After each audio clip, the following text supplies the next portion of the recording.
The FXXK, a name that sounds like a secret weapon, and that's no accident.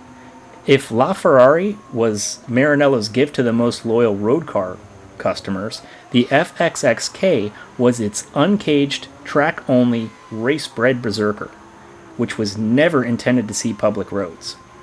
It was born not to comply, but to obliterate lap times and rewrite the rules of what a Ferrari could be when regulations were thrown out the window.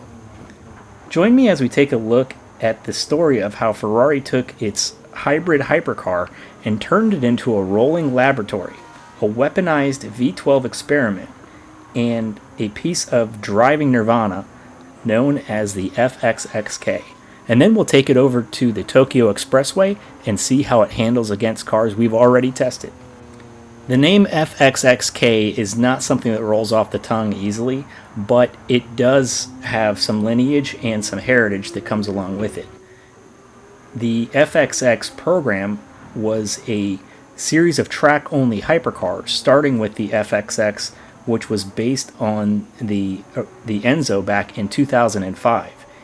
This was followed in 2009 by the 599XX, and these weren't just cars, they were data-gathering machines driven by customers but monitored by Ferrari engineers. The K in this name stands for KERS, which is the Kinetic Energy Recovery System, which was borrowed from the Formula One and part of the LaFerrari's hybrid drivetrain. When you put it together, it's Ferrari's first hybrid power, ultra-limited, no-holds-bar track car. The idea behind the FXXK was to unshackle the already impressive LaFerrari. The LaFerrari was already an engineering marvel, but it had to be road legal. That meant emissions rules, crash standards, noise regulations, and drivability constraints. The FXXK launched in 2014 and did away with all of that. No need to meet emission standards, no noise regulations, no compromises on aero or grip. Ferrari's engineers were told, build what you want, make it fast, make it brutal, and they did. Underneath the sculpted carbon skin, the FXXK still used the LaFerrari's 6.3-liter V12, but it was retuned for track savagery. The V12 alone made 848 horsepower, and the electric motor added another 187 horsepower. The total output combined was 1,035 with over 900 newton meters of torque. This was more powerful than any Ferrari in history at the time, and it didn't care about smooth delivery either. It wanted brutal acceleration and immediate response. This was not for the faint of heart. The KERS system was recalibrated.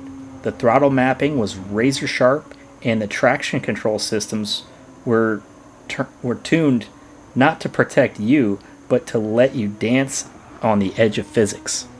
Visually, the FXXK looks like a LaFerrari that went to war and came back covered in battle scars.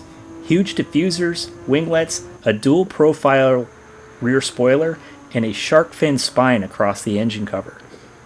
It produced 50% more downforce than the LaFerrari, with over 540 kilograms of aerodynamic grip at 200 kilometers per hour. The car squatted like a prototype racer and cornered like a GT3 machine on steroids. Ferrari didn't just build a faster LaFerrari, they built a track weapon that had more in common with Le Mans race cars than Maranello's main road cars.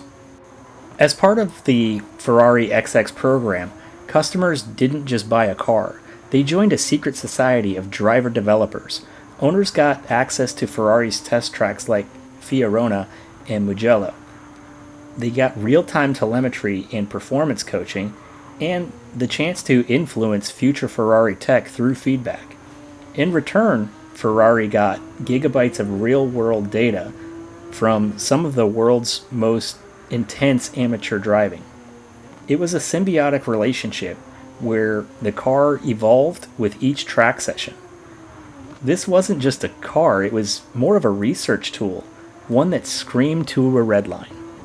In 2017, Ferrari unveiled the next version of the K, which is the FXX K Evo, a hardcore evolution of an already hardcore car. It featured 23% more downforce, further weight savings, new aerodynamic elements, and an upgraded steering wheel with more F1 style controls. It didn't increase the engine output because it didn't need to. The focus was on corner speed, endurance, and control. The Evo package could even be retrofitted to existing FXXKs because Ferrari doesn't like to let its experiments go stale. Now, for the downside of this car, the FXXK was never road legal. In fact, Ferrari didn't even let owners keep the car at their own home. Every FXXK lived at Ferrari, and when a client wanted to drive it, they'd request a track day. Ferrari would transport the car, provide a pit crew, and monitor the data. It was like being a Ferrari test driver, only you had to pay for the driving privilege. Now, not being able to walk out into the garage and rub my hand across the fender every morning, that's kind of a deal breaker for me. But Ferrari wasn't really asking me anyway, so it doesn't really matter. But if you've made it this far, please like and subscribe to the channel, and we'll go ahead and take this thing over to the Tokyo Expressway and see how it handles on our loop. The FXXK in Gran Turismo is another invitational car, so you need to wait for an invitation through roulette before you have the privilege of buying one.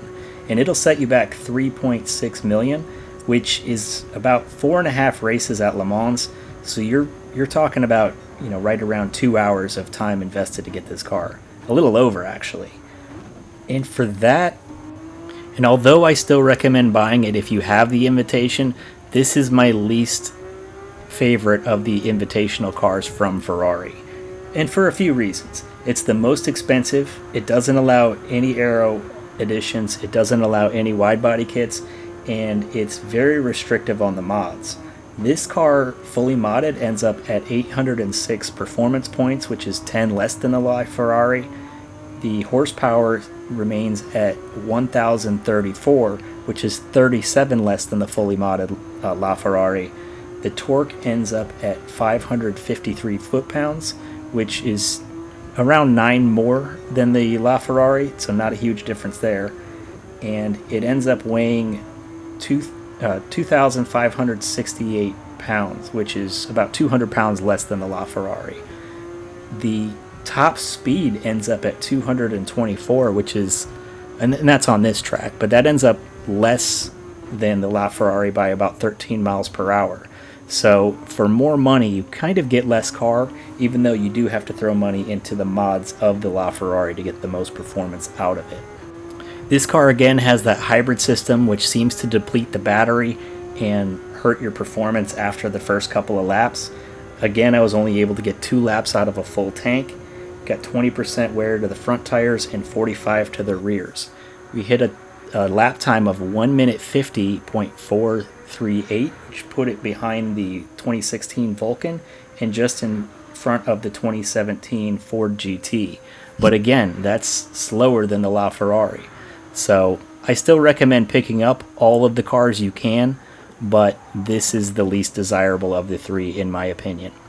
Thank you guys so much for watching, and stay clean out there.